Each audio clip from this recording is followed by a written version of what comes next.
ரசூலுல்லாஹ் ஸல்லல்லாஹு அலைஹி வஸல்லம் அவங்கள கபருள்ளுக்கு நல்லா விளங்குங்க, கபரை வெட்டி ஒரு உடம்ப வைக்க ஏழுமான அளவுக்கு சின்ன ஒரு லாச்சி மாதிரி தோண்டி அதுலுக்கு பொடிய வச்சு பொடியோட படுற அளவுக்கு கல்ல அடுக்கி மண்ணை போடுறது தான் லஹ்துல அடக்கிறதுன்றது. சில நபித்தோழர்கள் வசியத்து செஞ்சுட்டு போனாங்க, என்ன, நான் மரணித்து விட்டால் நபிகளால் அடக்கம் செய்யப்பட்டது போன்று பிள்ளை குழியில் அடக்கம் செய்யப்பட வேண்டும். புள்ள குழிண்டா என்ன, பெரிய குழியை தோண்டி அதனுடைய வலது பக்க மூலையில பொடிக்கு ஏத்த மாதிரி ஒரு சின்ன குழியை தோண்டி அதுலுக்கு பொடியை வச்சு பொடியோட கல் அடிக்கிடுவாங்க, அடுக்கி மண்ணை போட்டு. இந்த முறையை எங்கட பூமி மண்ணுல செய்ய இயலும் என்றால் இதுதான் ஜனாசாவா அடக்கிறதுக்கு மிக பொருத்தமான முறை.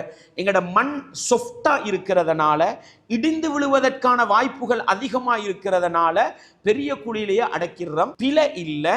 ஆனா ரசூலுல்லாஹ்வுடைய சுன்னா, சஹாபாக்கள் பல பேர் வசியத்து செய்த ஒரு முறை என்ன, எங்கட உம்மாக்கு, எங்கட வாப்பாக்கு, எங்கட நானா தம்பிக்கு லஹ்துல அடக்கிறதுக்கு ஒரு முயற்சி பண்ணி பார்க்கலாம். எப்படி, பெரிய குழியை தோண்டுவோம், பெரிய குழியை தோண்டி அதனுடைய வலது பக்க மூலையில பொடிக்கு ஏத்த மாதிரி குழியை தோண்டி அப்படியே பொடியை வலது பக்கம் திரும்பின மாதிரி அப்படியே இறக்கி விடுறது.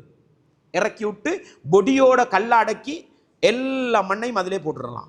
இப்ப என்ன தெரியுமா நடக்குது, பெரிய குழியை தோண்டி 4 அடிக்கு மேல பலகையை வச்சிடுறோம், உள்ள மண்ணெல்லாம் போட்டு ஒரு மழை வந்தோடனே மண்ணு பாரமாவிடுது, பல உடஞ்சு கூட அப்படியே என்ன செஞ்சிருது, கீழே போயிருது. விளங்குதா உங்களுக்கு?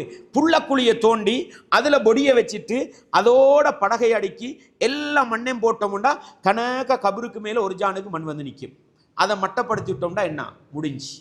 இமாம் ஷாஃபி ரஹிமஹுல்லாஹ் அவர்கள் உட்பட இஸ்லாமிய அறிஞர்கள் என்ன சொன்னார்கள், நபிகளார் ஸல்லல்லாஹு அலைஹி வஸல்லம் ஹதீஸை வைத்து பூமியோடு மண்ணை மட்டப்படுத்துங்கள்ன்ற ஹதீஸை வச்சு என்ன சொன்னாங்க, கூம்பு வடிவத்தில் வைக்காம ஒரு ஜானுக்கு மண்ணை போட்டு இந்த இடத்துல ஒரு கபரு இருக்குதுன்றதுக்கு அடையாளத்துக்கு மட்டப்படுத்தி விடுங்கண்டாங்க. பூமியோட வச்சா கபரு விளங்காது, கொஞ்சம் மழை பெஞ்சா மண் இறங்கி போனா அப்படியே உள்ளுக்காவிரும். அதனால ஒரு ஜானுக்கு நாங்க மண்ணை போட்டு மட்டப்படுத்தினால் மழை பெஞ்சா கணக்க பூமியிட மட்டத்துக்கு இறங்கி கபர் இருக்கும்.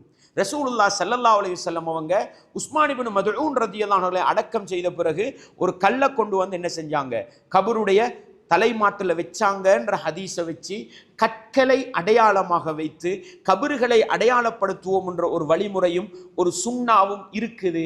இன்றைக்கு பலகையத்தான் வைக்கிறாங்கண்டா பிரச்சனை இல்லை, ஆனால் அந்த பலகை தெரிச்சு போனிச்சுண்டா 10 வருஷத்துக்கு போற அந்த இடத்துல கபர் ஒன்று இருந்ததுக்கு அடையாளம் இருக்காது. எனவே கல்லை வைத்து விட்டால் அந்த கல் என்ன செய்யும், இந்த இடத்துல ஒரு கபர் இருந்திருக்கின்ற அடையாளத்தை காட்டும் என்ற ஒரு பகுதியும் இருக்குது.